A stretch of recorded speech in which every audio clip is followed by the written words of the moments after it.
আমার জন্মদিনের ঠিক আগের দিন হঠাৎই হিমুদির ফোন। বলা ভালো ওটা ফোনের চেয়ে ধমক ছিল বেশি, চুপচাপ চলে আয়। আমিও তেমন, শুধু গেলামই না, হিমুদির হেসেলে ঢুকে করলাম রান্নাও। হিমুদির সঙ্গে আলাপ অনেক দিনের। হিমুদি জানে জন্মদিনটা আমি একটু অন্যভাবে কাটাই, তাই জন্মদিনের আগের দিন এই জরুরি তলব। তাই আমিও পৌঁছে গেলাম হিমুর হেসেলে। লোকেশন পাটুলি পুলিশ স্টেশনের পাশ দিয়ে ঢুকে ডান হাতে 3 নম্বর গলি বা পাটুলি খেলার মাঠের ঠিক পেছনে। গোটা 3 তলা বাড়িটাই হিমুর হেসেল। প্রায় 120 জনের মতো বসার ব্যবস্থা রয়েছে। ভেতরটা তো ভীষণ সুন্দর বটেই, কিন্তু তার থেকে সুন্দর ওখানে সবার ব্যবহার। পৌঁছে দেখি হিমুদি ব্যস্ত ছিল ইলিশ পার্বণ নিয়ে, যেটা শুরু হচ্ছে 10 জুলাই থেকে, থাকবে এপার বাংলা আর ওপার বাংলার ইলিশের নানা পদ। আমার ইলিশ উৎসবটাও পড়ে যাচ্ছে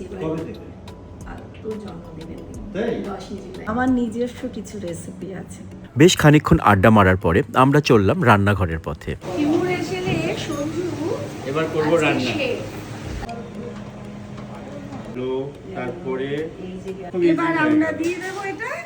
রান্নাঘর থেকে ফিরে এসে দেখি হিমুদি করেছে এলাহি আয়োজন। একটা মানুষ যে এতটা খেতে পারে না সেটা কে বোঝাবে। আমি খাইও নি, বাকিটা পরে হিমুদি সব প্যাক করে দিয়েছিল। আমাদের এতটাই জনপ্রিয় 4 নম্বরে আছে। সবথেকে হাই সেলিং একদম মানে মোরগ পোলাও, কালা ভুনা, মাটন তেহেরি, চুই ঝাল মাটন, বোদের পুর ভরা ইলিশের চপ। তোমরা হিমুর হেসেলে এলে এই বোদের পুর ভরা ইলিশের চপটা কিন্তু অবশ্যই ট্রাই করো। পারফেক্ট এটা। তারপর ট্রাই করলাম ইলিশের অন্যরকম একটা ভর্তা আর দইয়ের লাল মরিচ মাখা। দূর বাবা, এটা দিয়ে তো ভাত খাওয়া হয়ে যাবে। যদি আমাকে এই রেসিপিটা একটু বলো। বলে দেবো।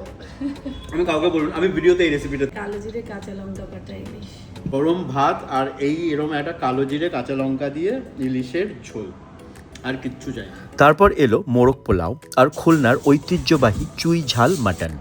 আচ্ছা হিমুদি, এটাই সেই চুই ঝাল?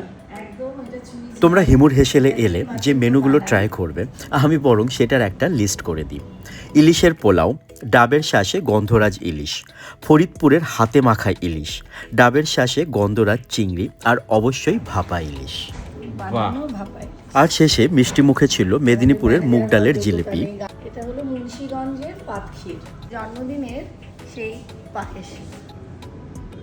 থ্যাংক ইউ, আশীর্বাদ করো একদম যেন আমি তোমার মতো এরকম। হিমুদি, তোমাকে অনেক ধন্যবাদ। বাড়ি থেকে দূরে জন্মদিনের সময় একটু খালি খালি লাগে, কিন্তু তুমি আমার জন্মদিনের আগের দিন যেভাবে আমাকে ডেকে সেলিব্রেট করলে, সেটা আমার কাছে সত্যি একটা বড় উপহার। আর তোমরাও অবশ্যই হিমুর হেসেল ঘুরে এসে আমায় জানিও তোমাদের কেমন লাগলো।